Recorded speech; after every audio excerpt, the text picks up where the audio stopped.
It's official. This meeting of Washington State University Board of Regents is now called to order. Good to know.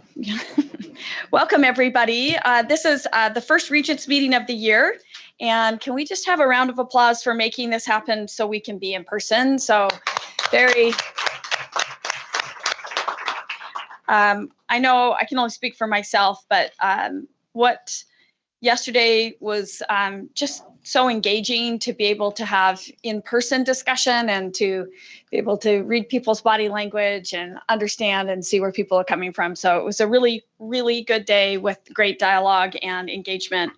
I would like to give a special welcome to the board's newest member, who is our student regent, Shane Wright.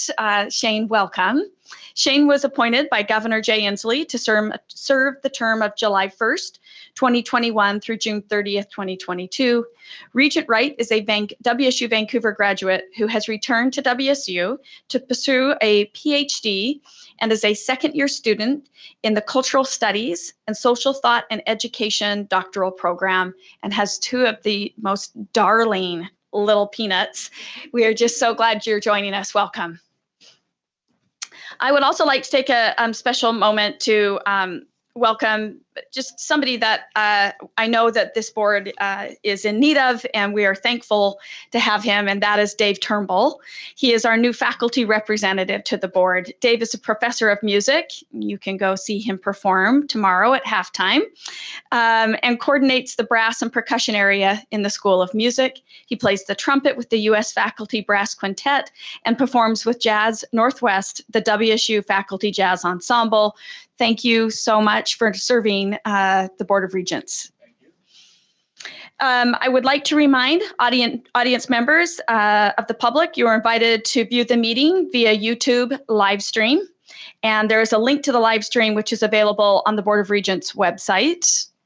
I'd also like to provide a reminder that we do have public comment and a period for people to do that during this meeting. The public comment period will be after the regular agenda items and will be up to 10 minutes. Each speaker will be allowed 2 minutes.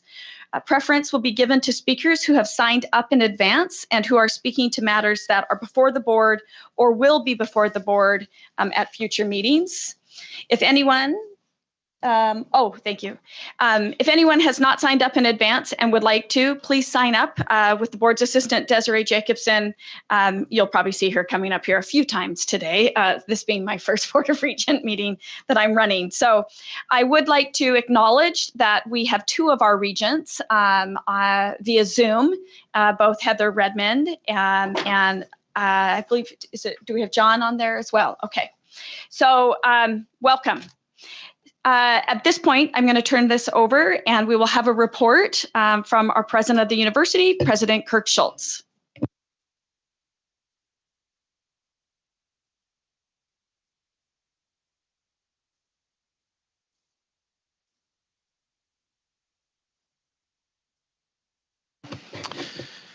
Well, good morning, everybody, and thanks for a really great day yesterday. And I think it's fun, hopefully, as regents for you to just be on campus and to see our students and walk through the buildings and walk around campus and just see people everywhere. I think we just missed that vibrancy in all of our learning environments across the system during COVID. So it's been really cool to see that and hopefully to feel it. And to me, that's also an important part. So what I'd like to do is I'm going to move through these slides quickly this morning, just hitting some highlights really over the last year as we start this new academic year. So I was going to say next slide, please. And then I see I'm the one advancing the slide. So this summer on July 29th, we announced our inaugural Pullman Chancellor. And just as a reminder to everybody, this has been a 2-year project to really go through and look at the WSU system, how we want to structure it moving forward, how do we put ourselves in a great position for growth. And we talked for a while about the need to sort of separate the Pullman Chancellor job from the system president job. And Elizabeth and I are working together along with colleagues and the faculty, the staff, transition teams, other vice presidents about what things are going to look like moving ahead. So I was excited that Elizabeth was willing to step up and accept this challenge as serving as both provost for the system as well as the Pullman chancellor. Interestingly, this summer, as we were working through this, Rutgers University also announced a very similar structure where their provost is taking on the chancellor role for their flagship campus as well in their particular system, and emphasizing that this is a real statement to academic excellence and making sure that that's our foremost thing moving forward. So, so pleased that Elizabeth was willing to step up into this role. Well, we talk about advancing WSU. We've got a few things kind of going on. One is Workday, and I mentioned, I asked what was supposed to be a softball question yesterday about Workday, but it's been a 4.5 year to 5 year project for WSU. When I was hired in 2016 and sat down with our financial staff at that particular time, they talked about the fact we had a system that was really built in the 1970s. We weren't quite going on eBay to get parts for the mainframe, but we were pretty close to that. And there was a significant risk at some point that if we didn't do something and we had some computer failure, you don't meet payroll or something like that. So it wasn't really a question of whether we needed to do it, it's how soon could we do it and how soon could we do it well. So I just appreciate a lot of time and effort went into this out of human resources, out of ITS, out of finance and administration. All three of those units worked together.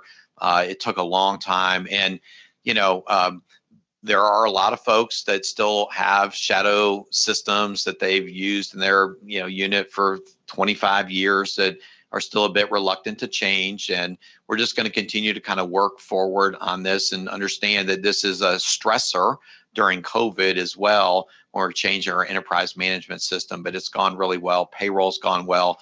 And when things do screw up or something doesn't work, the staff's been really, really good about making sure they pivot quickly and try and address those issues as they come up. One WSU, and one of the other things that I think came out of several of the presentations yesterday, and you're going to see this as a theme through the year, is that we want to be a lot of our decision making to be data informed. And you can say data driven, and then you don't need leaders. You just look at a spreadsheet and get a number. What we want to do is make sure that we're still making the key decisions, but that we're using data as information to help us make that better decision. So one of the things that we need to do is we're going to split off several members in the president's office into a new unit, and we're looking at what that's going to look like and how that's going to be budgeted and led and all those things. And we'll be happy to talk to you all more about that in November when we have a more concrete set of plans. But we need a central repository where people go and they get information, not just information, but personnel, faculty with expertise and working with data, ability to run projects and things like this. I think is very exciting. Elizabeth talked yesterday about the Executive Budget Council. One thing that comes up from deans, from faculty, from staff, students, a lot of times is, nobody can quite understand completely how we do budgeting, because it's for unit A, it's one way, for unit B, it's a different way, for unit C, it's a third way. No malintent, it was just historical. So it's not the kind of thing you just flip a switch and change it overnight. And I appreciate Elizabeth and Stacy stepping into this space again, working with a wide variety of people across the system on what this is going to look like, stand it up, and then show some ghost budgets that are like, okay, if we were doing the system today, here's what things would look like, and with a clear transition time. This is just like Workday. You don't want to flip a switch and do it overnight, but if you keep waiting to say we'll do it another time, we'll never get around to it, because there'll always be some issue. So I really appreciate the fact that this is also a key thing moving forward. Anybody who's run something, we should be able to sit down within 15 minutes and you go, okay, I don't know all the details, but I get generally how money is budgeted. If I have a new program or a new initiative, how I can seek funds to support that, and what a sustainable budget looks like. It shouldn't take somebody days to figure all that stuff out. So this is, again, maybe not the sexiest thing that we've done, but this is really important to fundamental operations for our future. Diversity, equity, and inclusive excellence is something that is really important for our WSU. And if I go back to 2017, when we had some students, faculty, and staff appropriately, I might add, with a demonstration, sat in the administration building, just felt that we were not being responsive to the needs of our students, faculty, and staff. And since that time, it's been a continual work on this. And one of the things that I've shared with several people is when I did VP and Chancellor reviews this year, 2 years ago, I probably had one or two of that group that would mention DEI as a key part of their top 3 or top 4 goals.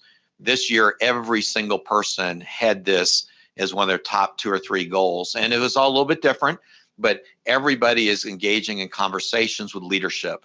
They're engaging in conversations in their unit. They're reading different things. They're reaching out and working with subject matter experts on our campus.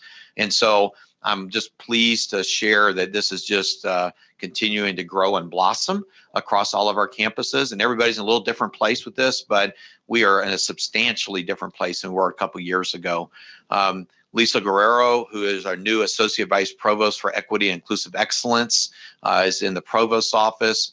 Tremaine Gaither is our newest Special Assistant to the Provost for Inclusive Excellence, and he's working with a lot of groups across campus.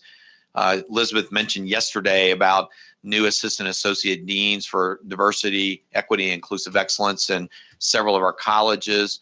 And I just think it's fun to watch us as a university progress in this particular space. So kudos to our leaders, our chancellors, deans, and vice presidents for their work in this space. Well, COVID-19, we spent a lot of time yesterday, and you saw some of the outstanding people we have at WSU working together. And one of the things that I want to make sure we don't take for granted is we did not have to go outside of the Washington State University faculty to find expertise in how to deal with infectious diseases. We have world-class individuals here who've helped shape what our response needs to be, what our communications needs to be, what types of things we need to do. And I'm deeply appreciative of Guy Palmer, and we have just several faculty across different academic disciplines that have really weighed in and helped us shape policies and what we need to do. Then we have practitioners and a lot of the folks that actually make sure everything gets done on a daily basis. Are buildings safe? Do we have a testing protocol? Can we pivot? Do we have the right administrative structure put together? So I'm not going to go through a lot of this. I just so proud of the fact of our vaccination rates. I will continue to pound on that because our faculty, staff, and students across the system have done a great job with this. They've taken it seriously, and their attitude is really positive, and I think that makes all the difference in the world. So kudos to so many of our folks involved with this. We don't talk about this as much because we worry so much about, what are we doing in terms of vaccination rates and testing protocols and all that. But a lot of our faculty have stepped into doing some really intriguing research in the COVID-19 space because there have been some funding opportunities that have become available through the federal government and other places. And so things like studying coronaviruses to predict or prevent the next pandemic, misinformation, which is, sometimes you may not think that would be a big deal because let's talk about science. Well, it's not just about science, it's what information is available, pandemic preparedness, and social and societal impacts. And we've got faculty, staff, and students doing cutting edge research in all these fields. Well, if I show here a little bit of our NSF funding trends, our overall university funding trends, really, again, proud of our faculty. What it comes down to is nobody hands out research dollars and just walks up to somebody and says, here it is. Our faculty have to go compete. And what I'm so pleased about is we're going to have some exciting announcements coming up in the next month or two about some very large multiple university proposals around the globe that are record setting that our faculty and staff know they're going to get. We're just negotiating the final financial details, both through the WSU Spokane and here in WSU Pullman. So really excited to see that. This is a hustle factor by faculty. This is our faculty out there making better proposals, winning these grants. And if we do this and normalize this on a per faculty member basis, we are higher by far than our peers. And we are up there with some peer plus institutions like Purdue and Texas A&M with much larger faculty. So we're really proud of this. Now, that's great, we're proud of that. That also says if we're going to continue to grow, we got to make sure that we're bringing in more faculty colleagues across the system to help engage in the research enterprise. But a lot of good news here. We also want to hit some really key things. And Jumin Tang, Regents professor, was elected to the National Academy of Engineering this last year. And being one of the members of the National Academy of Engineering, Medicine, or Science is maybe right below a Nobel Prize, one of the penultimate career achievements. And Jumin has been on the faculty here for, I think, over 30 years. We are really thrilled. He's the second member of the National Academy of Engineering. Anjan Bose, and Electrical Engineering Computer Science, is also a member. It's a long haul to get into this. You only get a couple shots to be elected, and we're really, really pleased. We also had 7 faculty members named to the Washington State Academy of Sciences. And Professor and Vice Dean John Roll, many of you have met him. He's at WSU Spokane with the College of Medicine, is the incoming president of the Washington State Academy of Science Board of Directors. So again, Cougs taking the lead in the state around excellence in research and scholarly work, and just really, really proud. Some student highlights. We have these just fantastic scholarships and fellowships that people do. And so, you know, it's like taking excellence across the system, and let's put it in one slide and 3 bullet points. So we can't do it justice, but just a couple things. So Owen Canterbury became our 66th Fulbright Scholar. He is going to pursue biochemistry research in Germany this year. We had 3 WSU students land Goldwater Awards: Gunnar Sly, India Sykes, and Haley Morris.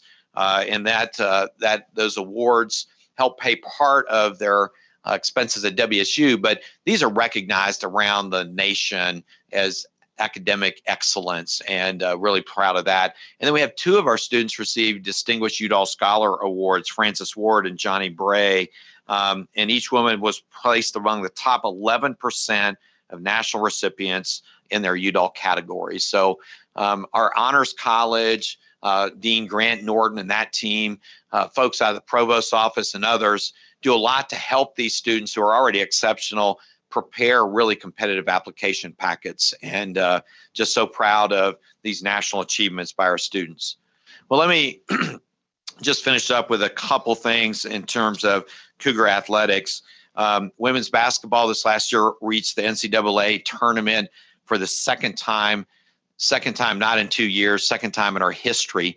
The previous time was the same year I received my PhD, 1991. That was a long dry spell, and really, really proud of those young women and that coaching staff. Along the way, we defeated Arizona, who was ranked 7th at the time, UCLA ranked 5th, and we fully expect to see our women's team back in the NCAA tournament again this year, because we returned basically everybody with a year experience. Those of you who are one of our football games, we recognize senior Chloe Larson, who was our first ever Pac-12 individual champion in swimming. She won the 50 free, and considering how long we've had swimming, it's amazing to think that's the first time that happened, but really excited there. Rowing reached the NCAA championships for the 9th time in 11 years, finished 15th nationally. Volleyball went to their 5th consecutive NCAA tournament, finished the season number 18. And then we had 14 student athletes earning All-America honors, 31 all-conference selections, 178 all-academic picks. Now, those are great. That's all, you know, for Coug fans, that's great to hear. But one of the things that Pat and his team have really done a nice job of is emphasizing academic excellence by our student athletes. We had a record-setting spring where our student athletes had their highest ever cumulative GPA at 3.21. 11 of 14 teams had over a 3.0 GPA semester average. So we want to compete on the field, but we want to make sure that we're bringing in student athletes who are also advancing towards a degree, and that this is just a step along their career trajectory as they go on to be engineers and musicians and scientists and things like that. So often we think of our student athletes in professional sports. Very, very few of them do that direction. They graduate and they go out and do wonderful things in our state and region. Finally, the slide that I've shown just about every year when we go do our town halls. And, you know, I remember in 2016 flashing this up there, and just you could hear the intake of breath from people about where we were fiscally as a university. Working with our faculty colleagues, working with other leaders and administrators, we put together a plan. You all have heard this before, starting in 2017 to take a cumulative annual operating deficit of nearly 30 million, turn it to basically go back in the black as an institution in 2019. You can see in 2020, now we are actually generating additional dollars and starting to build reserves back up. Stacy Pearson, our Vice President for Finance and Administration, has led this effort. She goes and she'll talk to any group. She's very forthright about where we are, what our challenges are. And I think even skeptics across the system on spending decisions trust Stacy, what she says, and that makes a big difference. And Stacy's on vacation this week. I'm so pleased to also let you know Stacy has signed a contract extension for another 5 years, and we're just thrilled to continue to have her as part of our leadership team. That's the good part of our fiscal update. As you all know, we have some challenges. Intercollegiate athletics essentially saw their income stream drop dramatically. Our student affairs and auxiliary units, things like dining, residence halls, saw significant drops because we just didn't have students on campus. Some of those units had layoffs and colleagues that are no longer part of WSU. Intercollegiate athletics, every employee took 4 weeks of furlough this last year to help them manage those things. So we were really pleased we were able to preserve this last year all of our instructional faculty. But on the other hand, you go to other places on campus during COVID, really had a tough time fiscally. So it's going to take us a year or two to recover from all those different types of things, build staff back up. But overall, our trajectory in terms of finance is really, really positive for the institution. So with that, let me finish up with just talking a little bit about philanthropy.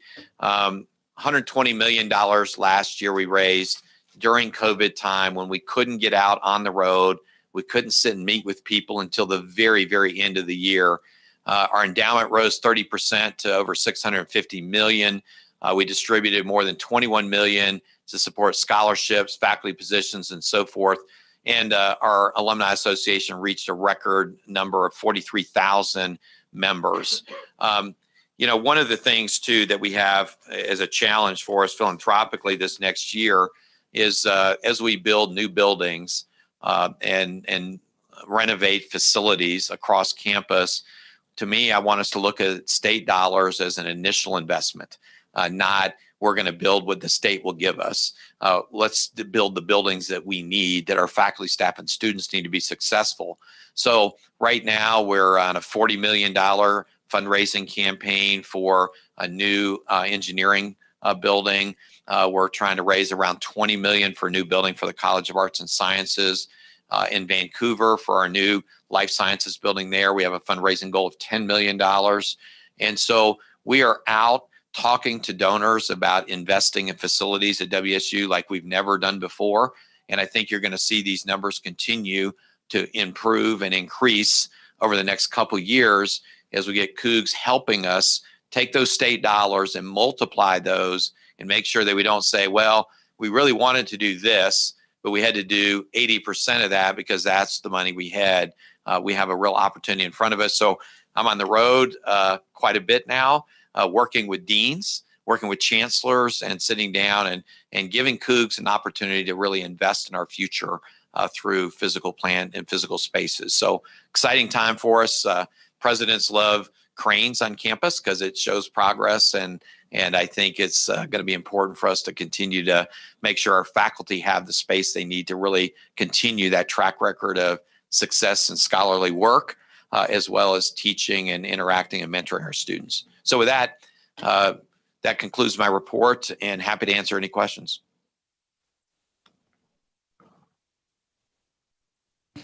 Questions for Kirk? Great report, Kirk. Just so many good things going on at WSU at the moment. So it's nice to shine a light on all of those pieces. And, you know, if you haven't ever been out to one of the women's rowing crew and opportunities to watch them, it's really pretty special.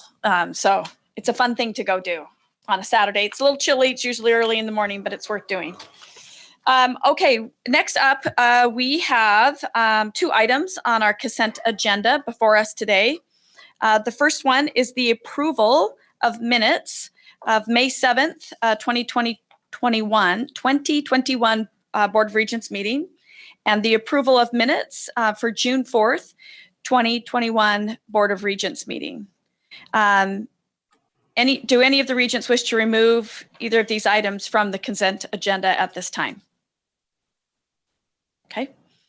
If not, hearing no request for removal, I move to approve the consent agenda and ask for a second. Second. Brett seconds. And all those in favor? Aye.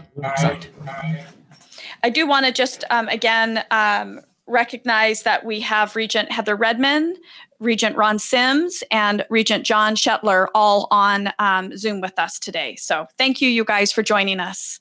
I think John's coming in from DC, Heather's coming in from Seattle, we never know, Ron's all over the world doing good things, so.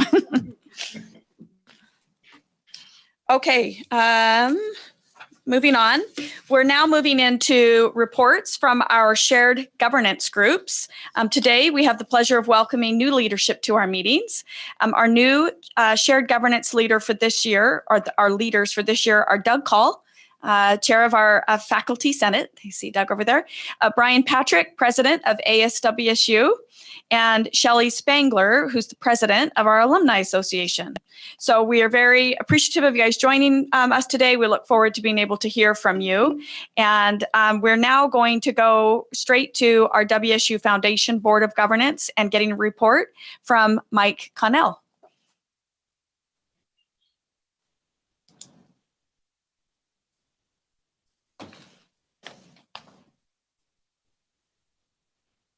You guys are doing great work, Mike. Can you hear me okay? Oh, now? All right, good morning, everybody. Thank you, Madam Chair.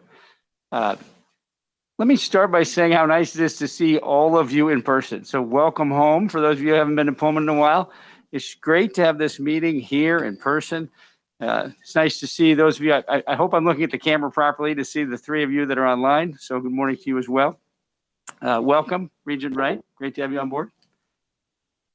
Let me start again by just reinforcing I'm serving in an acting capacity, the acting vice president of advancement and acting CEO of the foundation. And I just want to thank Kirk again for his continued confidence in me and my team, as well as the confidence our board shows in me and the team. Our development efforts also include the work of the foundation, in addition to the work with the people that are on the payroll. Also, I've been sitting in this chair for a while now, and I just want to take a moment to acknowledge the strength of the leadership team around me. The people that serve in vice president jobs, chancellor jobs, and dean's jobs, now that I've had a chance to engage with them on an ongoing basis, advancement is a team sport. And I've got a whole lot of really good teammates. So I just want to say thank you to them and acknowledge the team that Kirk has built, and welcome Elizabeth to her expanding roles as well. Wednesday, I think it was, I had a chance to sit down and spend some time with both Regent Ramos and Regent Cerna. I want to thank you both for taking the time to learn a little bit more about advancement. It was great to spend some time with you, and I look forward to ongoing engagement. So, as of this morning, fiscal year to date numbers, we've raised $16.5 million. Again, that's for fiscal 22. So it started July 1st. That's a smidge behind where we were last year. That brings me no heartburn whatsoever. The first quarter is normally the slowest quarter in fundraising. Things pick up usually as the students get back on campus and we have football and those sorts of things. So we're off to a very good start. Kirk, frankly, stole a little bit of my thunder, but I do want to, I want to just reinforce some of his commentary. To do this work well requires face-to-face engagement. And now that we've had a chance to get out on the road, Kirk and I have had, as he pointed out, but I want to just contextualize a little bit more, multi-million-dollar solicitations. When we're sitting down with people, we are asking them to invest in WSU, and we've had a chance to do that with other leaders in the room. We were on a solicitation with Mel. We've been on a solicitation with Dean Reese. We've been visiting with one of our most generous donors here on the Pullman campus last week with Elizabeth in her new capacity as the chancellor designate for the Pullman campus. And so I really appreciate everybody understanding it takes their engagement to do this well, and people are doing it now, and we will see results. To Kirk's point, the numbers are going to go up because we're engaging face to face, and we're meeting with people that are committed to WSU. So greatly appreciate that. I also want to acknowledge I had not been on a call with Elizabeth. We spent very little time face to face. She sat down with this donor last week, and 5 minutes in, she just had to jump up and check her calendar real quick, and the donor looked across at me and said, "She's a fireball." He was so complimentary of her, and I think in my job, the idea of Kirk's always been really good at fundraising and development, but now it's like we have two all-conference combo guards on the court at the same time. To have Kirk and Elizabeth is just going to be awesome. So thank you, Elizabeth. Looking forward, we have visits on the calendar. I know the Delta thing is scary and it's challenging for everybody, but when you look at Kirk's calendar, he's headed to Northern California. He's headed to Denver. He's headed to New York. I'll be with him. Members of my team will be with him. We are pressing on to get out there and talk to people about supporting WSU. We've also done recruitment visits to our foundation board of directors. Those are folks who are usually very involved, not just as volunteers, but very generous donors. And so this is ongoing work. Our board will be here on campus on October 21st and 22nd and continue their work for helping us in the philanthropic space, as well as some of the early work for campaign planning. And I'll come back to that in a moment. On the staffing side, I have 8 direct reports. Today's the 5th day that I've had that team fully loaded. So the last person joined us Monday. It's nice to have a fully loaded team. Most of you that have led teams know it's a whole lot easier when you got everybody sitting in a chair. So the 3 new hires, Dawn Bernard, I don't know if Saucy's here, but she worked for Saucy Pillay for 15 years. So she has joined our team on the finance, in the finance obligations. She's fantastic. She really understands the WSU financial machine. We need a little help in that space, frankly, and so I'm very happy to have Dawn on board. She's prior to coming to WSU, she worked in financial services and strategic forecasting in the private sector, so she's a wonderful addition. The second person to join our team is Julie Benson. Julie joined us from the University of Central Florida. She also worked at Penn State and the University of South Florida. Tremendous campaign experience. As we ramp up for this campaign, she'll be behind the scenes working with Don Shear and I on a lot of the mechanics behind the campaign. And she's already kind of moved that to the front of the stove and cranked up the heater. She pushes Don and I every day. So we're really happy to have Julie on board. And then Monday, Brent Waugh joined us. Brent came to us from the East Tennessee. He was the executive director of the East Tennessee Boys and Girls Club. And prior experience includes working at both Colorado State and Northwestern. He will lead our efforts in campaign communications, donor relations stewardship, and our event planning. So very happy to have all 3 of them. It's just awesome to have kind of a fully built out team. I mentioned earlier the campaign, which we are very focused in our planning and have engaged, I think I mentioned in a prior meeting, a campaign organizing committee. They'll be back on campus on October 22nd as well. There are 9 of them. We're grateful for their engagement in helping us with some of the mechanics from a volunteer perspective. We also had the chancellors present to them at our April meeting. And in October, each of the deans will have a chance to sit in front of this group and walk through what their vision is for their college and where philanthropy fits in that vision. So we look forward to those meetings, and I'm very grateful for the engagement of the volunteers on the campaign organizing committee. Earlier this week, we sent out our inaugural advancement newsletter. Many of you may have gotten that. If not, I'll make sure I'll get it to Des and we get it distributed out to the Regents. It did go to our board and some of our more generous donors, as well as academic leadership already. I'm sorry, the institutional academic leadership. So the idea is to just continue to push out messaging that highlights the benefits of philanthropy and also acknowledges the work of our volunteers. So really, a lot of folks behind the scenes did a really nice job putting together that piece, so that'll come out quarterly. So, in your materials, and Kirk referenced again the endowment performance. over 650 million at June 30, just about 31% for the 12 months. The updated number is about 658. Greatly appreciate your work on the investment committee, Regent Redmond, and everybody that helps us manage those funds. The endowment is a perpetual source of funding, primarily for scholarships, but for also a variety of very important programs throughout the university. And again, those dollars are directed where the donor directs them to go. And so having a robust endowment provides a steady source of income in a variety of ways across the WSU enterprise. Kirk also referenced the success of our WSU Alumni Association.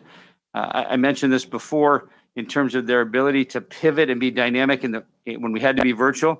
Now they're doing in-person, face-to-face events. And so just like Kirk and I it's excited to be out on the road, they've been able to have watch parties and have a room full of people cheering on the Cougs if you're sitting in a restaurant in Atlanta or Los Angeles or wherever. So I just want to say thank you to Tim and his entire team for the just amazing job they've done in the last year and a half through all these different trials and tribulations, keeping our alums engaged, creating a variety of new ways, whether it's a book club or a watch, as I mentioned, watch parties, or even the wine club, going online and drinking wine together. No shock there. So great job by the Alumni Association team.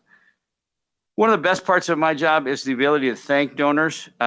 So tomorrow, I look forward to seeing all of you in Kirk's suite at halftime, just after halftime, the first time out of the third quarter. We will recognize Gary Schneidmiller. Most of you know that Gary commissioned the Cougar Pride statue on the WSU Pullman campus. Gary has commissioned Cougar Pride statues for the other campuses as well. So they'll be installed sometime in the next 18 months. When I think of one WSU, the idea of having statues on the other 4 physical campuses to me is just an awesome reflection of where we're headed as a system. And so it's just going to be fun to be standing in the rain with Kirk and Gary, highlighting Gary's support. So the other thing I want to do again is, as I look around the room and see each of you, I want to say thank you to you for your time. Time is our most precious resource. And the fact that you pack up and come to Pullman and do these meetings is something we are very appreciative of. So I want to say thank you again. That concludes my report. I welcome any questions.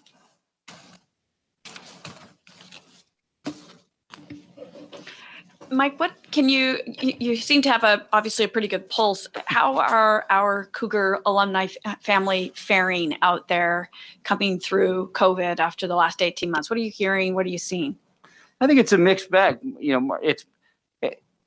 There's folks that have got through it just fine. There's other folks where it's really been somewhat devastating. And so, to some degree, the Cougar family and the Cougar Nation are reflective of society, and it's all over the map. Philanthropically, I think we came through it pretty strong, but as Kirk referenced, it was harder last year when we couldn't go out on the road. We were able to close gifts that we'd already started the conversation on, but starting new conversations was harder. As we did the projections for this fiscal year, we anticipated we would be back on the road, and we are. With the Delta variant, as we get into winter, it'll be fascinating to see what we are permitted and not permitted to do and how that affects things. Yeah. Jeanette? Yeah, I don't have a question. I just want to say thank you to Mike. We did spend some quality time with him, and just to witness the passion, the sincerity, the integrity of the community connection. I just wanted to compliment Mike because, he was short on his team, but he powered through, and kudos to you. Thank you for what you're doing. Thank you, Regent Rose. Well said, Jeanette. Thank you. Okay, any other comments? Questions? I might just add that Mike is, when he talks about the fact that we closed some things on Zoom, yes, but when we sat down with a potential donor to our Vancouver campus, it was a 3.5-hour dinner. Yeah. And I say that not tongue in cheek, but you just couldn't do that on Zoom. You couldn't sit down with somebody and have that kind of a conversation over that period of time the way that you need to. And so I think we're going to have a spectacular year fundraising. I think it's going to be really good for the university, but it's really that being able to do it, face to face. And I think in response to the question too, I found that people are still a little hesitant about large gatherings. Yeah. But I found that if we say, hey, there's 3 of us and we'd like to go to dinner or lunch, people are taking those visits 100% of the time. Yeah. So I think we are also kind of we may not have a lot of events where we've got 100 people in a room in some city for WSU, but we're going to continue to do a lot more of the smaller type things that people seem to have a great deal of comfort doing. So. And I think everybody's willingness and ability to pivot in the space. Our team is doing a little mini retreat next week. I'm not kidding. We are setting up. We'll have 20 people in a big circle. Everybody will have their own 6-foot table. I said, I want to do whatever it takes for you to be comfortable in the room. And that's what, and we're going to eat a couple times in the room, but we're going to stay 6 feet apart. We're bringing in a DEI consultant to talk to us. She'll stay 6 feet apart. She'll do her part. Kirk referenced DEI. We have a task force on my team that helps us in this space. And now we've hired an outside consultant. She'll spend time with us. She'll spend time with my team Monday morning and more time with us on Thursday and Friday of next week. So we continue to be focused around DEI. But as it relates to Kirk's commentary, our ability to adjust to the audience, one of our solicitations, we sat on their back porch. It was a beautiful day. It was an awesome way to spend an hour and a half, and it just works for everybody. And so the entire development operation, whether somebody works for Mary Rizak or one of the Daryl's teams up in Spokane, it's what works for you as you look at the donor. We want you to be comfortable, but boy, we want to be in person. Thank you. That's a great way to start off the report. So thank you very much. Thank you all. Yeah, I'll see you tomorrow. Yep. Go Cougs. Oh, I apologize. I didn't see that. Heather, do you have a question for Mike? Yeah, thank you so much, Marty. I know it's hard with all of us at distance. But I just wanted to say that I really appreciate the work that the whole team is doing. It's a pleasure to sit on the investment committee and to see how we're just upping our game across the board. I've just been very appreciative of that. I think it's, following on from Kirk's presentation of how we've come out of the budgetary hole and are now, running a fiscally sustainable operation. It's really great to see that also happening on the foundation side, providing more wind in our sails. So thank you. And it's been great to serve with you on the investment committee. Thank you, Regent. Okay, we are going to move along and welcome Doug Call, who is our Faculty Senate Chair, for our faculty report.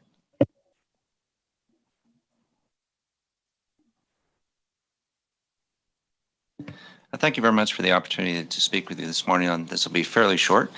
Just as a bit of introduction, I am a Regents professor in the Paul G. Allen School for Global Health, and stepping in as the new chair for the Faculty Senate. I want to reach out and with a great thanks to Greg Crouch, who was the previous representative with the board, and he's completed his third-year term, which is what we call our past president term, which is now filled by David Turnbull, as you know. And we have an incoming chair-elect, Christine Horn from Sociology. We're very excited to work with.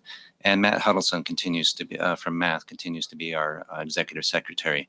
Those four people, we form what's called the Executive Committee for the Faculty Senate. We also have a steering committee, which is composed of the executive plus all of the leadership from the various Faculty Senate committees, which do the real work of the Senate and getting for faculty affairs and academic affairs on campus and all the different campuses. And then, of course, with the Faculty Senate. The Faculty Senate is meeting for the first time this semester next week, and both the president and the provost have kindly agreed to address the Faculty Senate at that time. And as an executive committee, we continue to meet with both the provost and the president on a regular basis, once a month, either with the provost or with both the provost and the president, and discuss a number of different issues that just to keep the communications moving, address any concerns that are coming through the faculty, making sure our voices are heard. It's been really a dynamic conversations, which has really helped us then communicate back to the faculty, and I really appreciate that interaction. And speaking of that interaction, it's on a day-to-day basis, having fairly new to the governance position myself, I'm finding that we receive incredibly good and responsiveness in both the president's office and the provost's office. If there's an issue with the COVID response, we can have an answer very quickly and any corrections done very quickly. Questions on budget are addressed rapidly. I've just been very impressed with the open atmosphere and communications that are underway here. It's been great. Outside of that, I don't have a whole lot more to share with you, but I'd be happy to take any questions. Questions for Doug? Doug, thanks for joining us. It's nice to see you again. And we appreciate having you a part of the team here. So we'll look forward to future reports. Thank you. Thank you. And thank you for brevity. That goes a long way sometimes. Right? Okay, next up we have ASWSU's President Brian Patrick. Welcome, Brian. It's good to see you in person. All right, good morning, everyone. Bear with me a little bit. My sinuses are awful this time of year, so sorry about that. But a brief introduction to myself. My name is Brian Patrick. I'm from the Palm Springs of Washington, also known as Yakima. I am also a junior studying business management with a focus in innovation and change, and I'm the ASWC president. I shared a report about the activities that are going on and the student issues, and I'll address those quickly. One of them, honestly, the thing that we've been trying to do the most this year, as we've come in from a pandemic that people just haven't seen before, is really just this restructure. We have a freshman class that's never been on campus. We have a sophomore class that's never been on campus. We have a junior class that's only been on campus for 2/3 of the year. And seniors are the only ones that know what normality looks like. So we have this opportunity this year as a student body government to make sure that we are doing the best that we can to serve the students and find different ways to address student needs. And to tell you the truth, it's difficult. There's not a lot of leadership from last year, from previous ASWC members, because they don't know what being back in person, is really supposed to look like. So what I've done this year is we've been having monthly meetings with President Scholes and Provost Chilton, as well as the VP of Student Affairs, or interim Ellen Taylor, and a lot of other just admin and faculty, just to make sure that I have a better understanding of how to really help students. So sorry. And then kind of just going through the only other kind of issue that we're seeing this year is the Student Veterans Committee.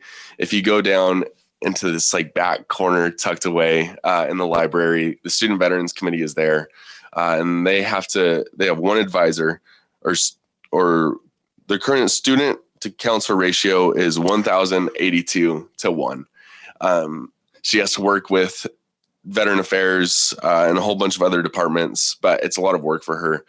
So that's something we're trying to give them a larger space so that more student veterans feel at home here at WSU. And then our last kind of main focus as we come back into the school years, we're hearing a lot of students concerns and questions.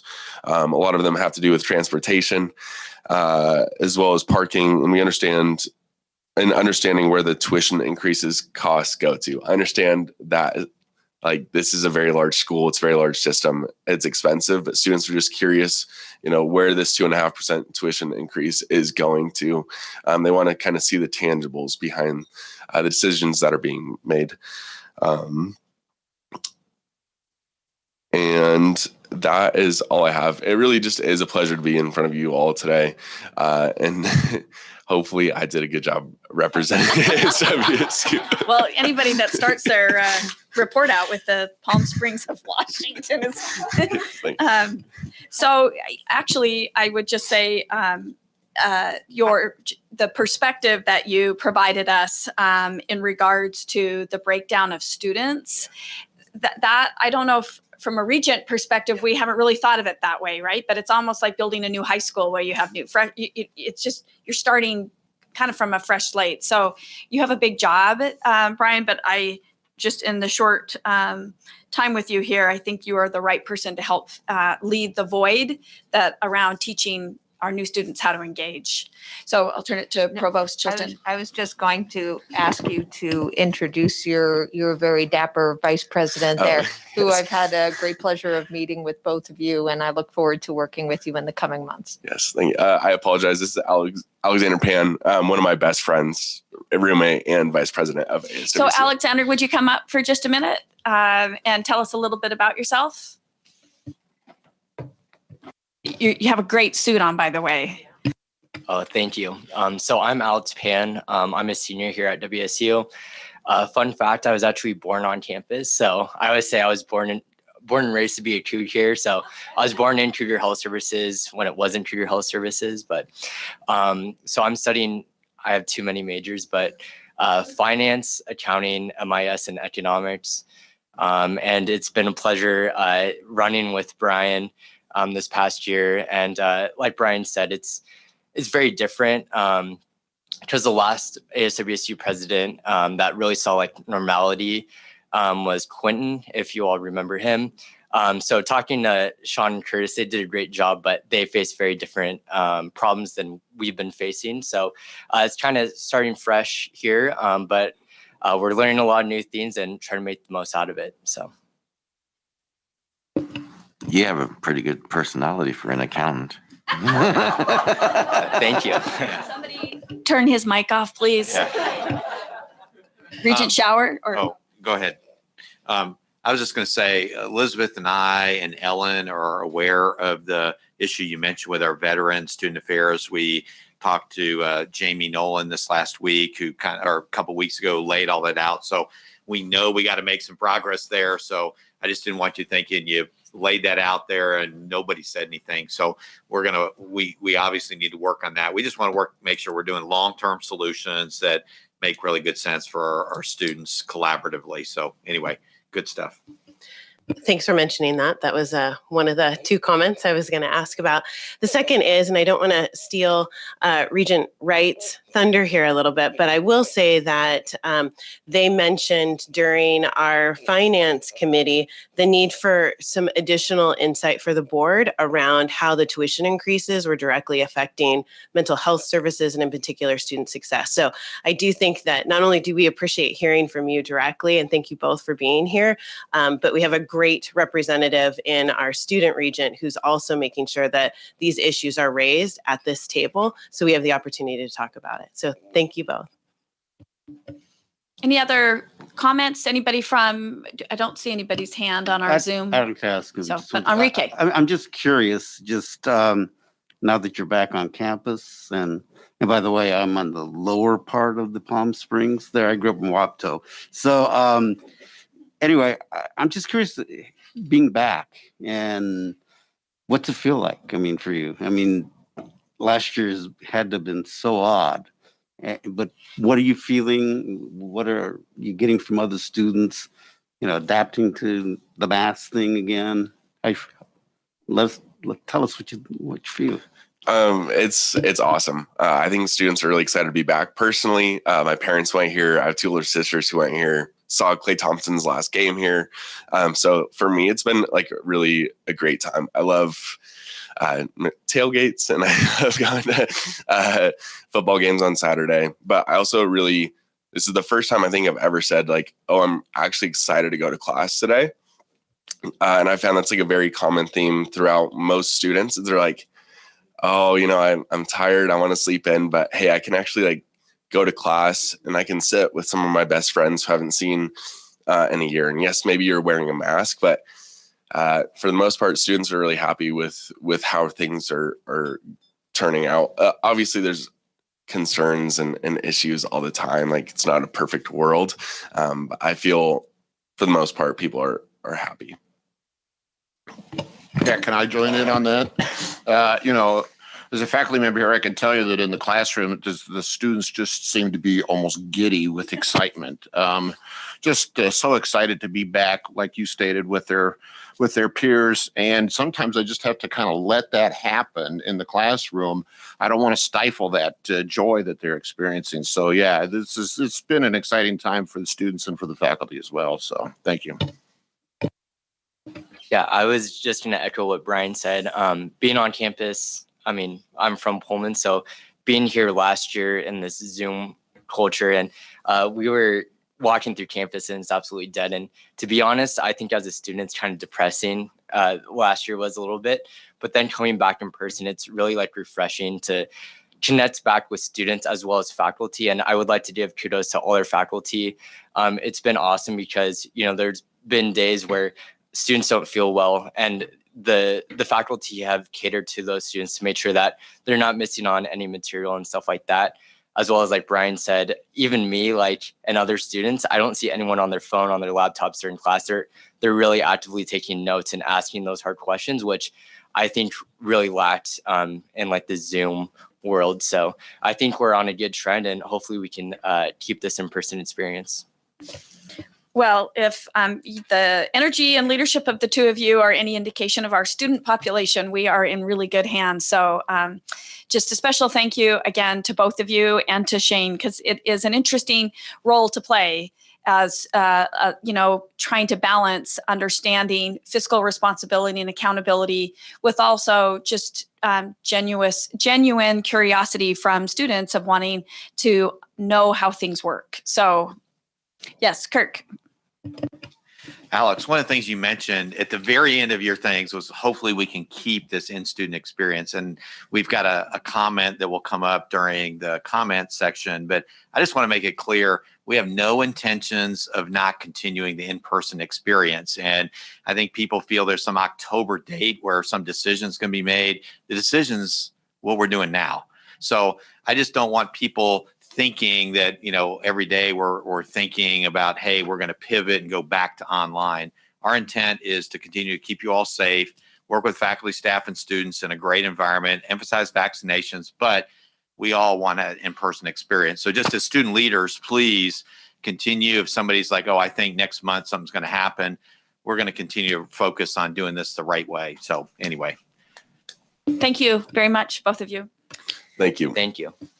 Okay, next up, we have a report that has been submitted by our former president, Marco Cercara of GPSA, but I don't think we're going through the report, but it has been submitted, correct? Okay, so in your materials, so we will keep moving forward. So that means we have the Administrative Professional Advisory Council, and we have President Anna McLeod, who is joining us via Zoom this morning. Welcome, Anna, and I'll turn it over to you. Great, thank you so much.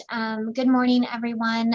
First off, I want to say thank you for the flexibility to present to you via Zoom. I'm here in Everett. I'll do a quick introduction.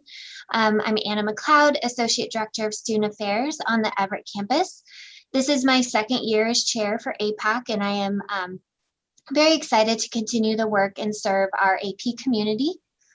We also have two newly elected officials for this year. We have Heather Kova from the Tri-Cities campus. She is our vice chair. And then we have Casey Baumforth from the Pullman campus, who is serving as our treasurer. I look forward to working with them this year as we continue. With our strategic planning updates, we're very focused on our next 3-year strategic plan for AIPAC. We want to be very intentional about the work that we do for WSU, for our AP constituents, and for our community at large. In my report, I gave a brief overview of some of the areas that we're looking at, so you can view those there.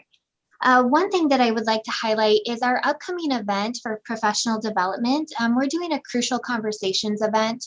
We're going to have 2 engagement opportunities for our community members and staff to engage in.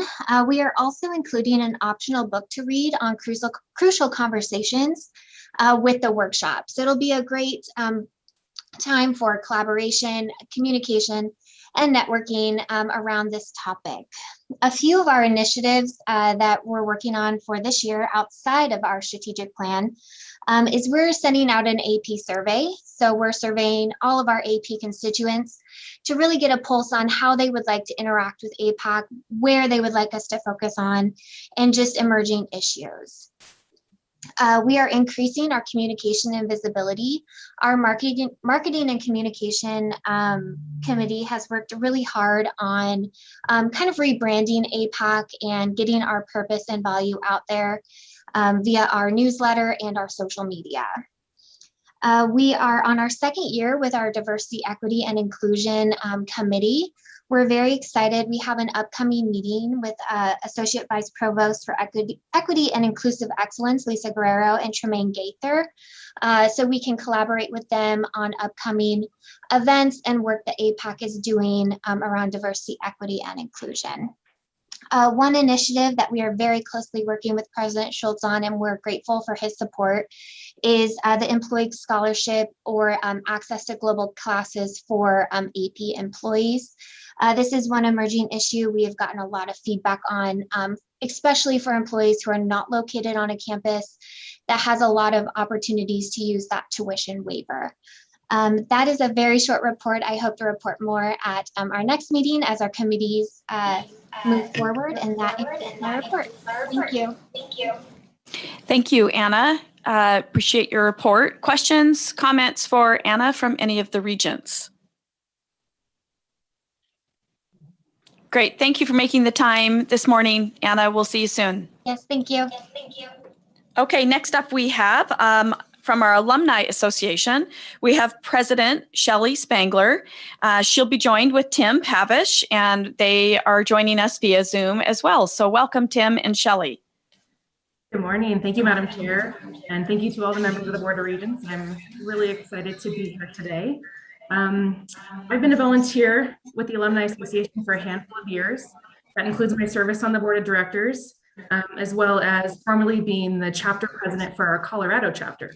So I thank you guys for allowing me to join via Zoom today. I'm currently in Denver, Colorado, but I'm excited to say I recently just took a new role as the Director of Financial Operations for Swedish Medical Center in Seattle. So we're so excited to move back to Washington and to be within driving distance of Pullman again, which is really great. Again, like I said, I'm so excited to have the honor of speaking to you today about the best darn alumni association on the planet, arguably the entire universe, and getting to just kind of highlight some of the many, many amazing things that we've been up to. I do want to take a second to thank Tim Pavish and the entire team. The Alumni Association staff are outstanding, and all the great things that I get to talk to you guys about today would not be possible without them. So like every good presentation, I'm going to start with wine, Cougar 8. So the Alumni Association is pleased to announce that Cougar-owned Goose Ridge Estates has partnered with us to create the next edition of our Cougar Collectors Series. If you're not familiar with the series, it celebrates Cougar wineries and it showcases the impact that our alumni are having as leaders in the wine industry. Each bottle sold supports our scholarship endowments, and those go to support programs like viticulture and enology, the wine business management program, just to name a couple. If you're a member of the Wine by Cougars Wine Club, you should probably be getting your bottles shortly. If you're not a member, I don't know why not, but you could certainly stop by the WSU Visitor Center in town and pick up a bottle or two for yourself. Okay, so let's transition from wine to events. I do have to say, I am just so proud of all the innovative work done throughout the last very difficult 18 months by our Alumni Association staff, as well as our volunteers across the country. Creating and maintaining connections with Cougs and for Cougs is what the Alumni Association does. It's what we're all about. And I think we've proven that a pandemic is absolutely no match for Cougar spirit, but we're pretty excited to be getting back to some amazing in-person events for our alumni and friends of WSU this fall. So I'm going to take a second just to highlight a few of those. First, we're really excited to welcome back our wildly popular feast dinners. My husband and I had the pleasure of attending last Friday's feast dinner. It showcased incredible wines by Frechette Winery, and it was an absolutely amazing evening. I think that the most outstanding part of the feast dinners is actually our students, the students' participation. So we get to see outstanding students from programs like Hospitality Business Management, the School of Music. The feast dinners are also a great partnership with the Jordan Snitzer Museum of Art. So if you've not had an opportunity to attend one of these dinners, put it on your list because it's such a good time. Upcoming dinners for the fall include featured wines by Hard Row to Hoe Vineyards, St. Michelle Wine Estates, as well as Goose Ridge, who made our Cougar 8 wine we talked about earlier. So really excited to have all of those things on our calendar for the fall. Another thing I'd like to highlight is a brand new event for us. It's Back Home Homecoming Celebration. It'll be on October 8th during the homecoming weekend. It's open to all Cougs, and it's really just this celebration to welcome us all back home.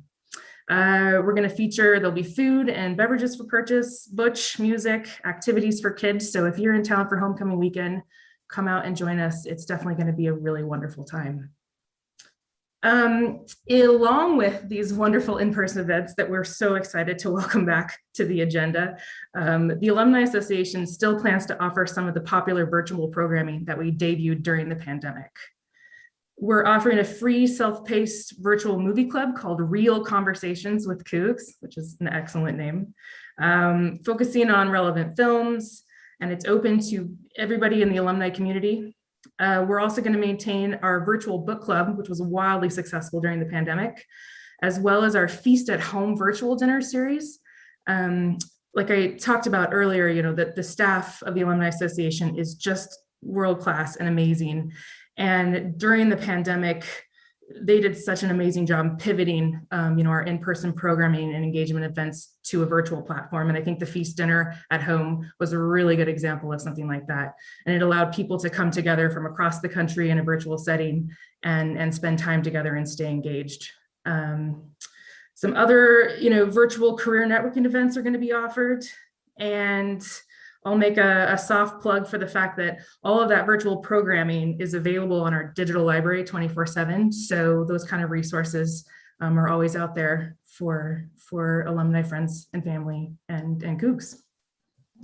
Another exciting announcement is the introduction of our virtual Platinum Life Member Wall of Honor. If you've ever been to the Lewis Alumni Center, you've certainly seen the walls adorned with the names of all our awesome Platinum Life members. And so we've taken that and we've taken it virtual. The resources available, you know, online 24/7 from anywhere you want to be. And Platinum Life members can go on. It's got a search engine so they can find their name. It's got a digital rendering of their name on the wall, as well as a video of each panel as it is in the Alumni Center. So it allows you to search. It tells you which number your panel is on, or what panel number that your name is on, and it as well as lets you watch a video so you can actually see your name on the wall. I could certainly talk to exhaustion about this organization that I love so much, but I'll spare you all that. And I'll pause here for any questions. Thank you all so much. And of course, go Cougs. Thank you, Shelley. Great report. And Regent Powell has a comment or question. Thank you so much for your report. One question I have, a lot of what you talked about is focused on the Pullman alumni. Do you have anything going on for alumni of all of our other campuses? So our event schedule and our engagement schedule includes, you know, from across the country. You know, the virtual programming that we were able to do during the pandemic certainly allowed us to engage with folks who, you know, weren't physically located in like a Pullman campus. You know, that includes all of our, you know, campuses in the state. And as, you know, one alumni association for the entirety of the university network, you know, our programming is always focused on all of our alumni, friends, and family across the state of Washington and all of the campuses.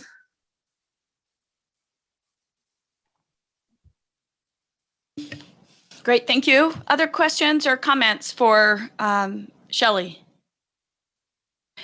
We appreciate what you are doing there. I can attest that the feast dinners are really, really a fabulous experience. And I've met so many great people and other Cougars from around the area that it's just, they're really wonderful opportunities. So encourage everybody to get a chance to go and push that down. Well, that's the first time this morning, you guys. So again, thank you, Shelley. Have a great day. Thank you. I did bring out my parking ticket because it wouldn't be an event if I didn't get a speeding ticket or a parking ticket. So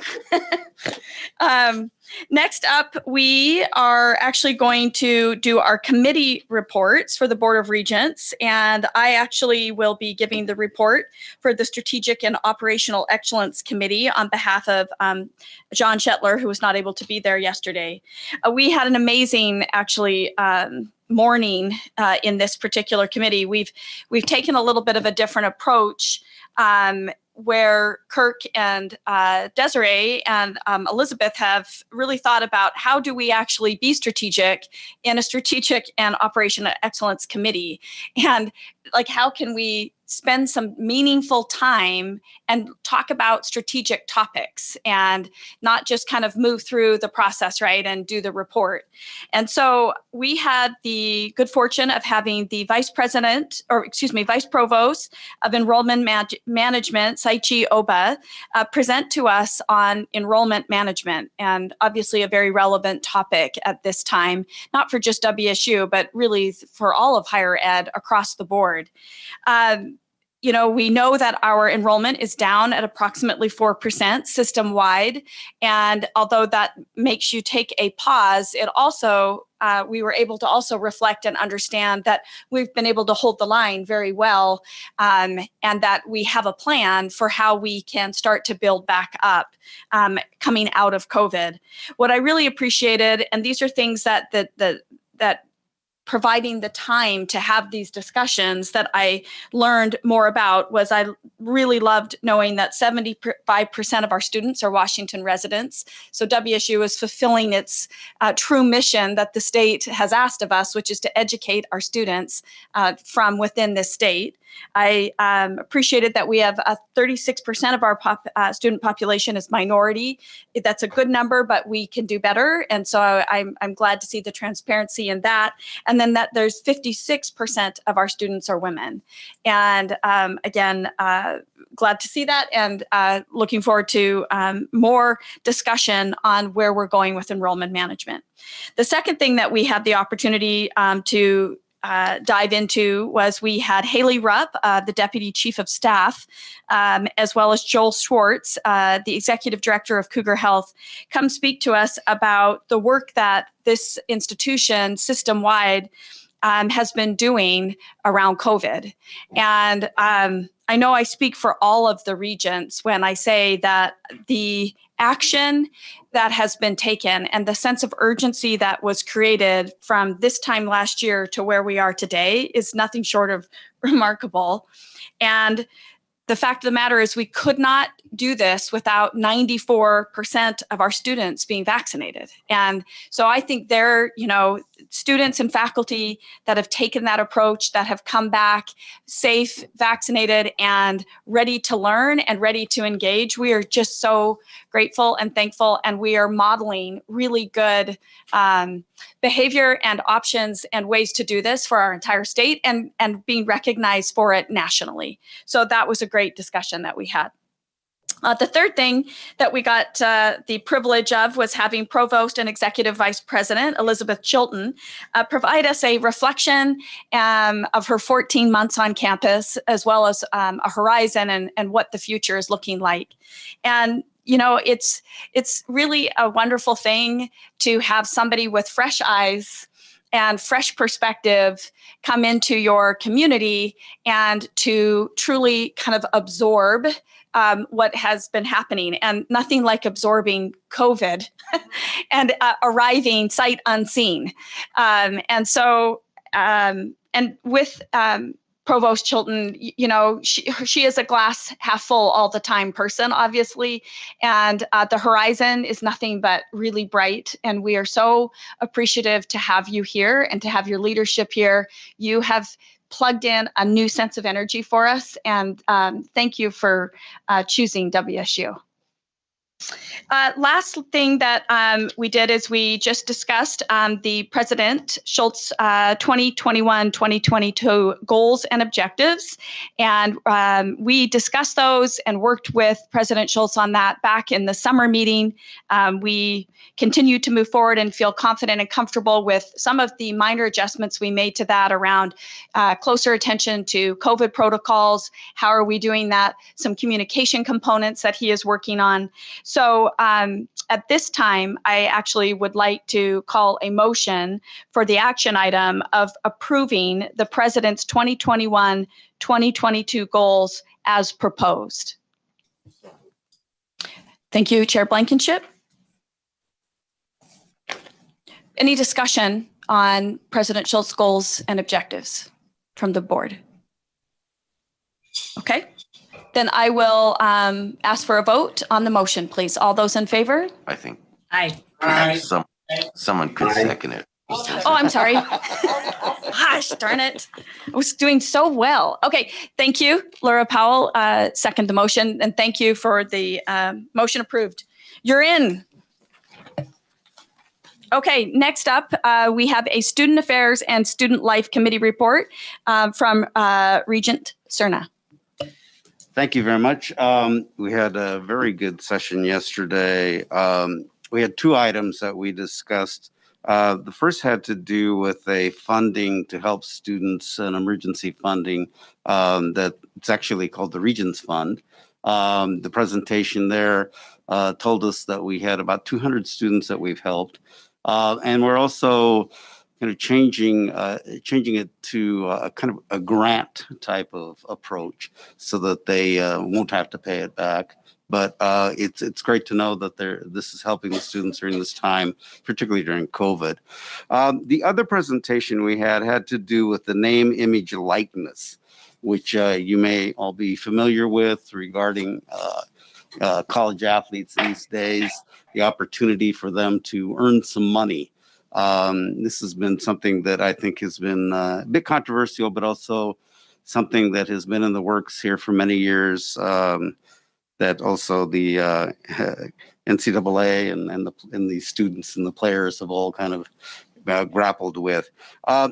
This was a really great presentation by Pat Chung and the athletic department team. He pointed out that they were all dressed up that day, something that I guess they usually don't do. But they did a great presentation in how they are handling this, not only within the athletic department in educating the student athletes, but also working with the Carson School, which this is really, I think, great because they're with the student athletes, they're getting to know things that they have to consider from a business point of view. And so there's a real academic approach here with it. Just the education that they're receiving, I think, as far as understanding how to do a business plan or what it is that they have to consider as they go forward here in using their likeness and kind of the pros and cons. This is a new area, but what was really, I think, the thing that stood out for me was that Pat has put together such a great team to handle this. They're very well schooled in this. They're doing a great job, I think, in reaching out to the athletes. And then the athletes themselves, not a lot of them are doing this, but the ones that are doing unique approaches in how they're going to be using this name, image, and likeness for some financial gain. But also, I think it's something that will help them long term in the future. And I think it also has an opportunity for it to be something that undergraduates could work with the athletes. And it's one of those things that I wish I had when I was a kid, knowing how to do your taxes, knowing just, what, rights issues, all of these types of things. So it was a great presentation. And, they're only going to be doing more great work in the future. And I think that WSU really is in the lead here in this type of work. So if there's any questions, I'd be happy to answer them. But it was just really a good presentation. I think that's something that we can be proud of, knowing that WSU is really at the vanguard of all of this. Thank you. Yeah. Excellent report. Yes, the adulting 101 is a definite thing that parents, fumble through. Right, but yeah. These are high stakes. So it's important for really these young is. people to understand what they're entering into. Yeah. And, this is not only just the athletic career they might have here, but what they might be able to go and do professionally. Absolutely. And how they can build their future, which then in turn might be something they can give back to their communities and to the university. So Excellent. really good.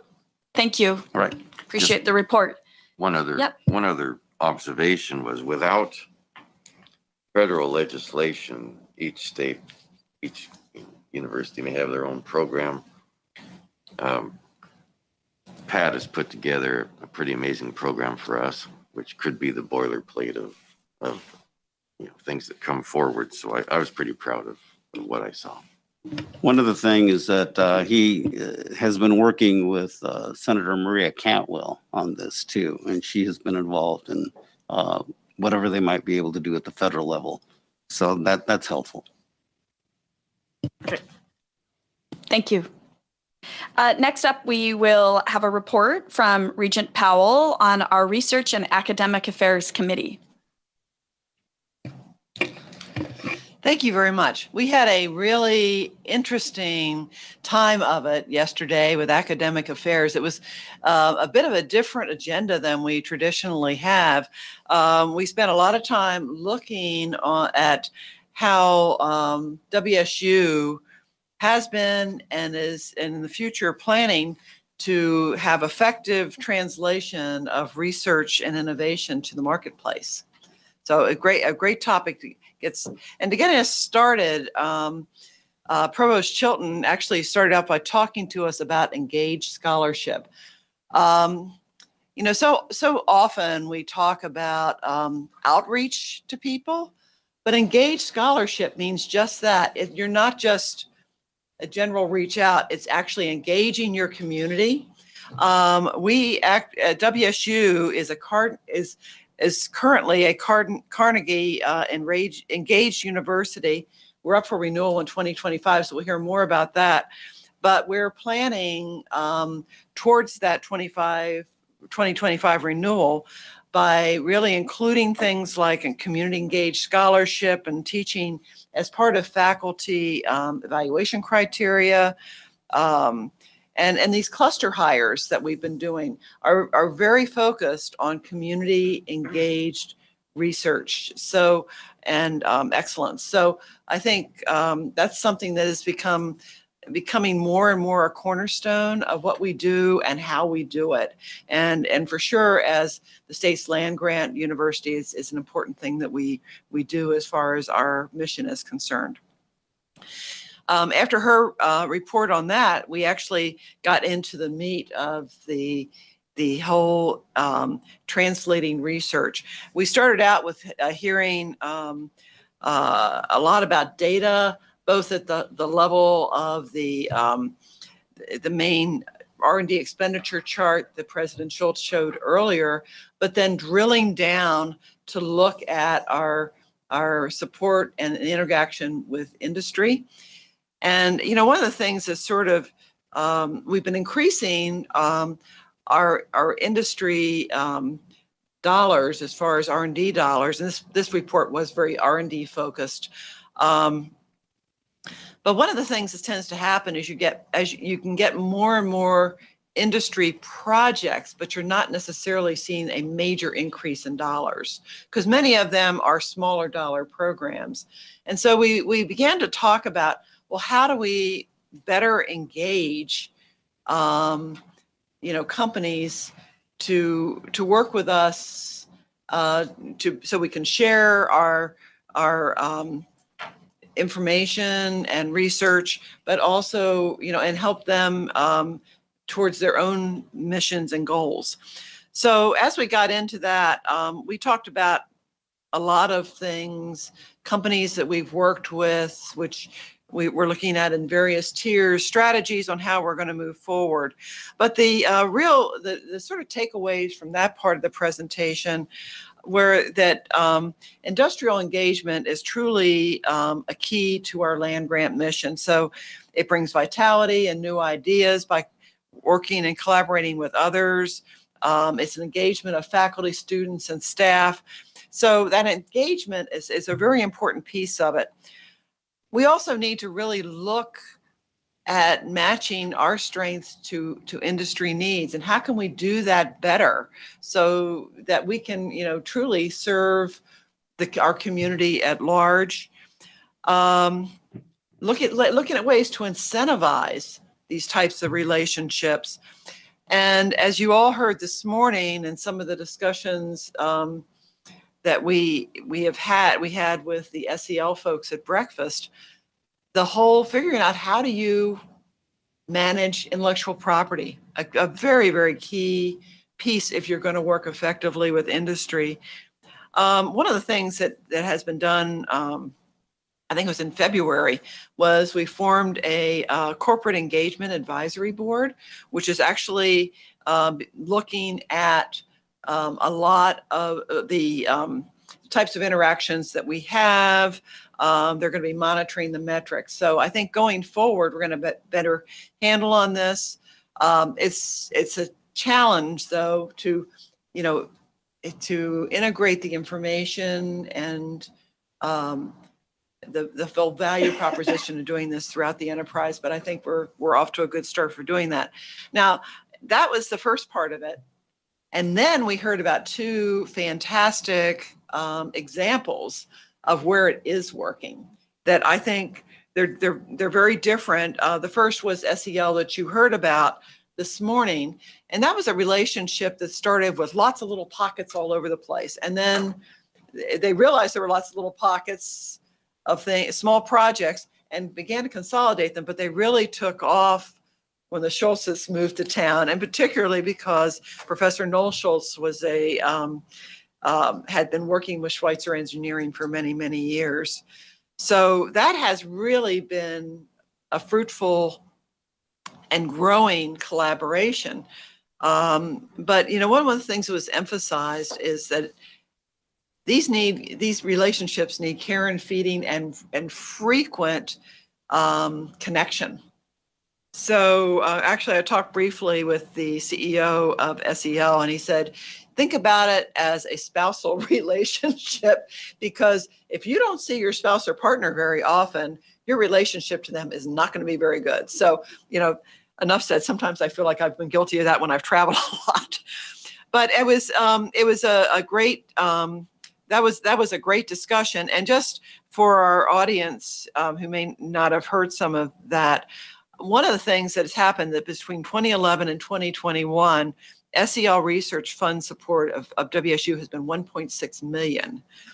In addition, recently there is a 1.5 million endowment, half from SEL, half from Ed and Beatrice Schweitzer, to form the Edmund O. Schweitzer Chair in Power Apparatus and Systems, of which Professor Noel Schultz is the chair, has that chair. So that's been it's a great prototype of an example of a relationship with a single company. The next one that we actually looked at was a relationship with a whole consortium of companies, and that has been led by Professor Jumin Tang, who you heard about as our most recent National Academy of Engineering election. And that's amazing, because they started out looking at new and better ways to preserve food for consumption. Canning, it turned out, has been going on, that has not changed very much in process for 200 years. And, we boiled, we heated, we steamed, and food quality often suffered, but they have developed microwave-based technology that can be used on preparing foods for long-term storage, both shelf storage as well as refrigerated level storage. It was a really fascinating story, too long to go through here, and all the details are in the in the summaries online, but it truly is an example of how you can, if you're patient and you find the right partners and you continue to push forward, you can build an amazingly large consortium that brings high value. I mean, this is worldwide value. It's an international program. It goes everything from foods for hospitals and lots of other areas, all the way to foods for the military that need like a 3-year stability, to foods to take us to Mars, which have a 5-year stability. So it truly is remarkable. But when we ask them about, well, what was the life cycle here? Because these things don't happen overnight. And the life cycle was really like about 15 years. I mean, so it starts with people having an idea. There was some seed funding initially from WSU. It grew into a federal grant. It grew into lots of industry partners in the US and now worldwide. So 2 great examples of ways that we can bring tremendous value to company partners and others throughout. And it's just very exciting to think about the opportunities for WSU. So that concludes my report. Great report and overview, Regent Powell. Comments, questions for Regent Powell as it pertains to Research and Academic Affairs Committee? Okay. We will move along to our Institutional Infrastructure Committee report, which will be given by Regent Redmond. Great. Thank you so much. We also had a very stimulating committee meeting, and we're getting really nice continuity in our committee meetings now with issues that we as a committee want to tackle, and then continuity with the team in addressing some of those strategic issues. So we had 2 major focuses yesterday. One was on our built environment, our facilities department, and Olivia Yang gave that report. Very useful. We're getting quite deep into the analysis of our physical space at this juncture, and we're going to get deeper still. We are all looking for data-driven analysis, and Olivia and with Stacy's backup has really taken that to heart. And so we had a very comprehensive overview of the entire portfolio. We also had a analysis at depth of what our facilities needs are. And the headline there is that in Pullman, this is less true at the other campuses just because they are newer, but particularly at Pullman, where we have the largest footprint, we have a lot of space, but it is in some senses both too much space with not enough resources allocated to its maintenance, and then not the right space. So Olivia, with again the backup of Stacy and her team, will be doing a comprehensive plan for how we get there. And it reminds me a lot of what Dr. Schultz has had to do in terms of getting from a place where we were not fiscally stable to a place where we are quite stable and are moving forward on a good track there. So very parallel efforts, and I think will yield some really nice opportunities also for the foundation to bring some of our great heritage spaces up to snuff with donor help.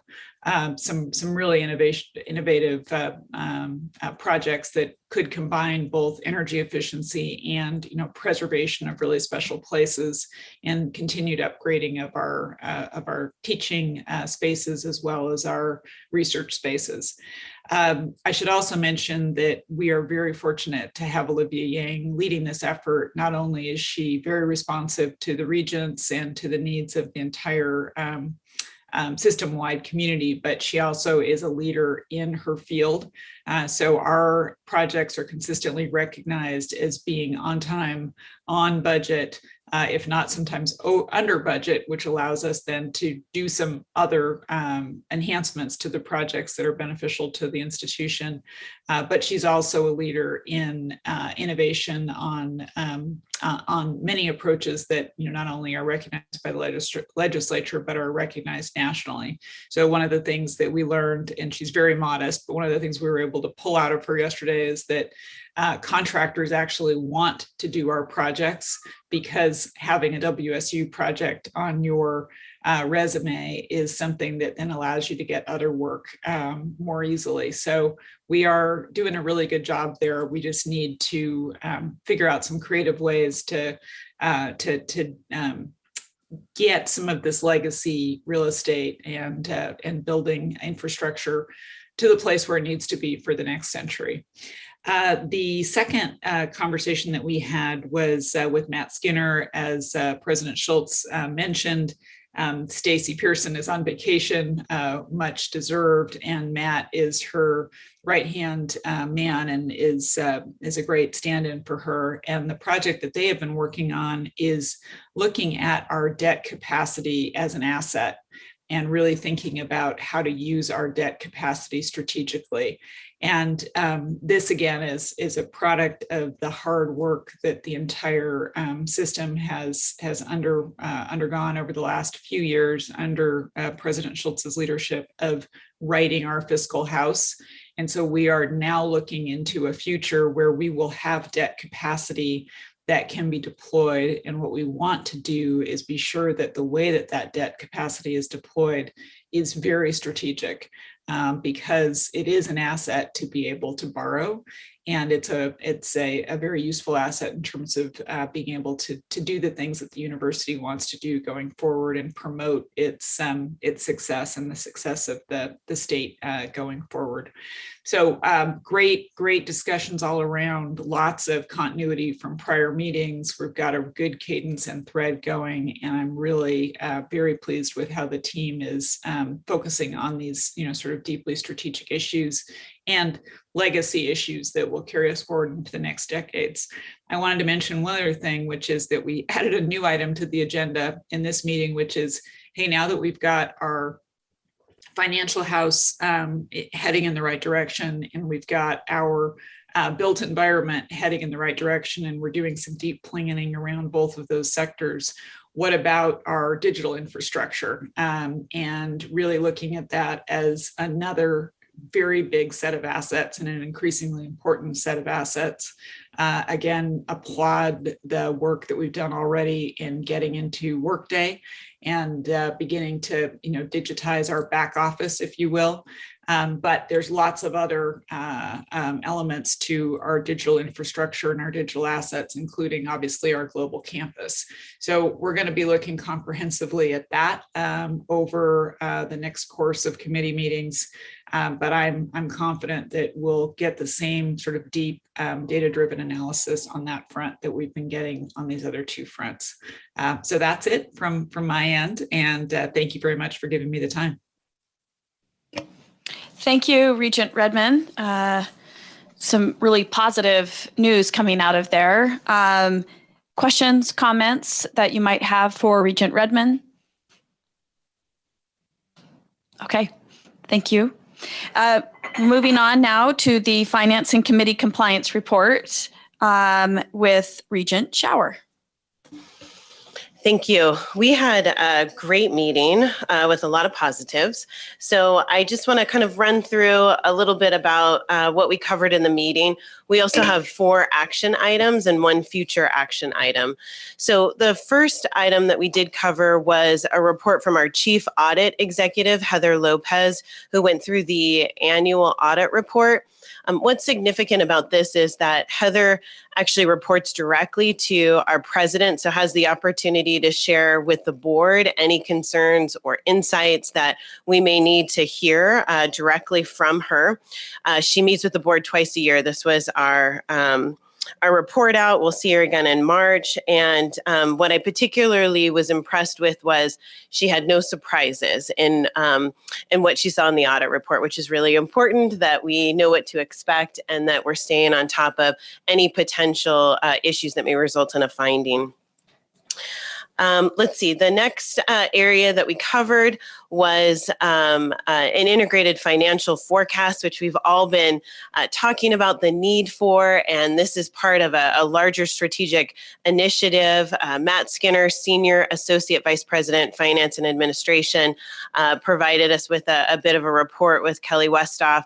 We're excited to see that model continue to be developed, additional transparency, accountability, and the opportunity to do some empowering in our budgetary process. So really excited about how that's moving forward.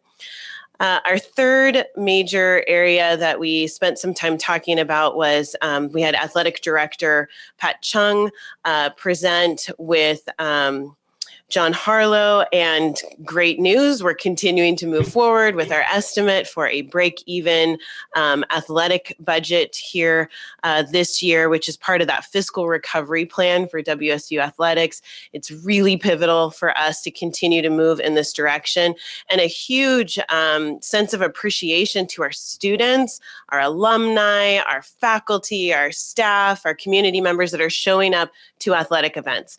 A big part of this fiscal recovery plan is showing up and is supporting our student athletes. So Pat reported 10,000 student passes had already been purchased. And so we'd love to see that just continue to rise. We talked about a future action item. We had Bill Gardner with us, with Matt, just talk about a minor update to a WAC chapter around prohibiting fireworks on campus, which seemed like an easy one that should have already happened. And so we are going to see that as an action item. So we did confirm, Desiree confirmed that we will bring that back to the board. So you will see that soon. And then I think at this point, we'll head into the action items. I just want to mention, I had the opportunity to participate on Heather's committee, and there's, to her point, there's so much continuity both within the committee, but then within integrated and stitched between committees. So coming from an institutional infrastructure committee and then going to finance, where we're talking about these different action items, there's just a lot of collaboration occurring, which is really exciting. I also just want to give a shout out to Olivia Yang, who just has done an excellent job of planning ahead, again, in the spirit of collaboration, working with our external affairs group years ahead to make sure that we have the funding all set up with our legislature, and that state capital budget is really essential to ensuring that we have the facilities we need when we need them. So with that, I'll pause, Chair Dickinson, for questions, comments to the report of finance and compliance. Okay, hearing none, we will move into the action item portion. So our first action item is WSU Spokane Phase 1 building renovation. I move that the Board of Regents adopt Resolution 210917-642 and approve the WSU Campus Spokane Phase 1 building renovation with a total budget not to exceed $15 million, authorize the project to proceed to construction using the design build process pursuant to RCW 39.10, and further delegate authority to the president and or his designee to enter into and all contracts necessary to complete the project within the budgeted amount as proposed. Can I ask for a motion for approval? So move. Thank you, Regent Powell. Can I ask for a second? Seconded. Thank you, Regent Schauer. Any board discussion on this? Hearing none. All those in favor? Aye. Aye. Thank you. I'm sorry. Ask for opposed. Oh, sorry. Anybody oppose? Thank you. Okay, motion has approved. Good, you're done. Okay. Sorry, I've got a lot going on here. Okay, moving forward to our second is the second action item of WSU Pullman Johnson Hall demolition. I move that the Board of Regents adopt Resolution 210917-643 and approve the WSU Pullman Johnson Hall demolition project with the total budget not to exceed $8 million. Authorize the project to proceed to construction using the design build process pursuant to RCW 3910 and further delegate authority to the president or his designee to enter into any and all contracts necessary to complete the project within the budget amount as proposed.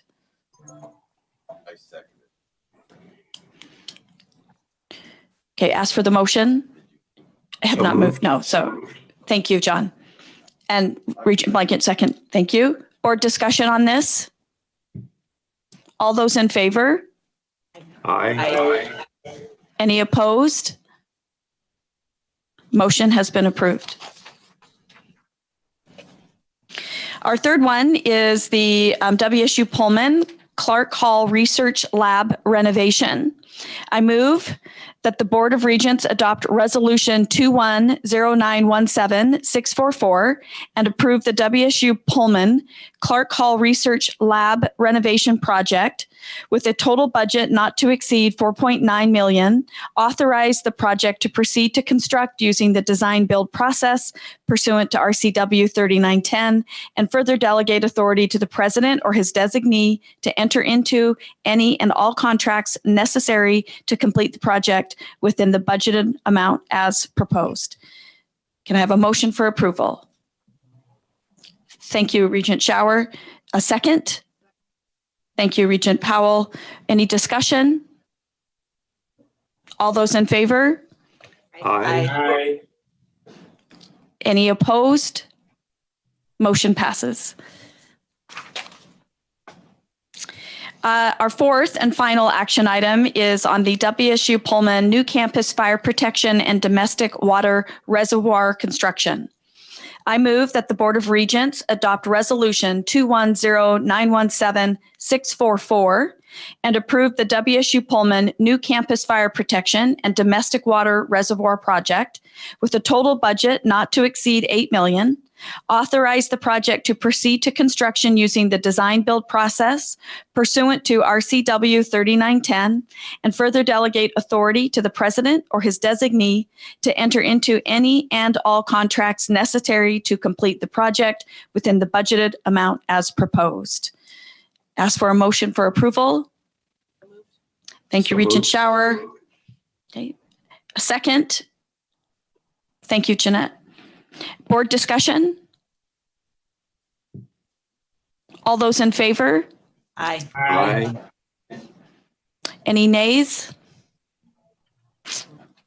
Motion passes. Well, thank you for the committee reports. I would like to just say on behalf of the Regents, a special thank you to all the WSU leaders. Prepping for those committees and preparing and planning, it's a lot of work on top of the day-to-day stuff that they have and that they're juggling.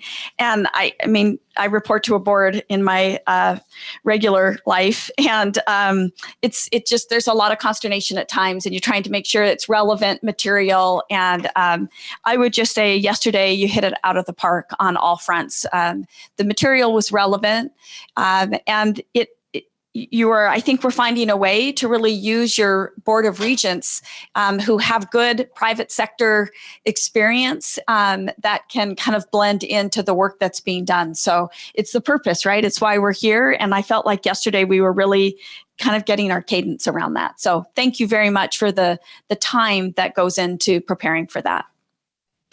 Okay, we are moving into the other business portion of our agenda.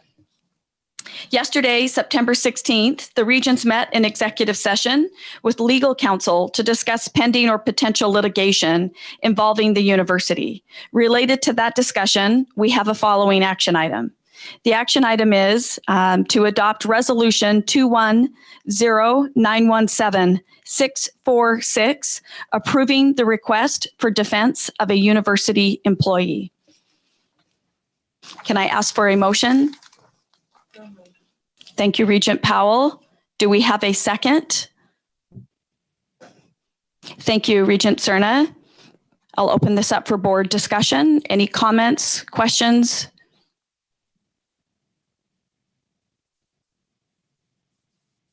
Okay, I will take a vote on this. All those in favor say aye. Aye. Aye. Those not in favor? Thank you, Regent Wright. Great. The motion passes.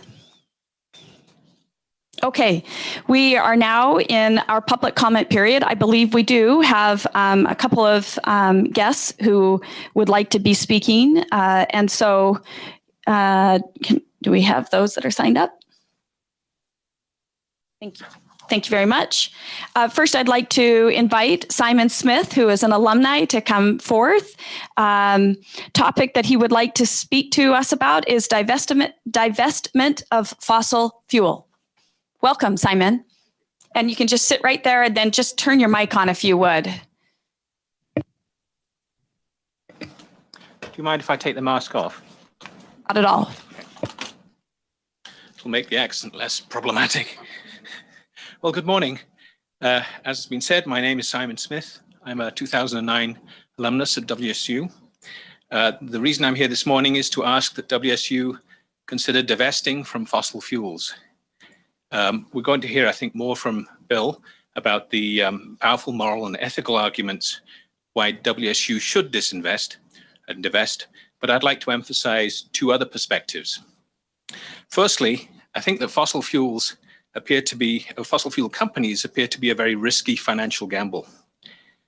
They don't appear to be well managed, and all of them own large amounts of what's called stranded assets. And several of you will know more about this, but apparently these are assets that can't be extracted without causing devastating damage. About 30% of the assets owned by fossil fuel companies are stranded. They appear on the books, but they're actually fake assets. And it doesn't seem like a good idea to be investing in that type of company. I say they're also not well managed because a company like ExxonMobil has been racking up debt very quickly. In the last 10 years, it's put up $35 billion worth of long-term debt, and that doesn't seem to, so it's going to turn around.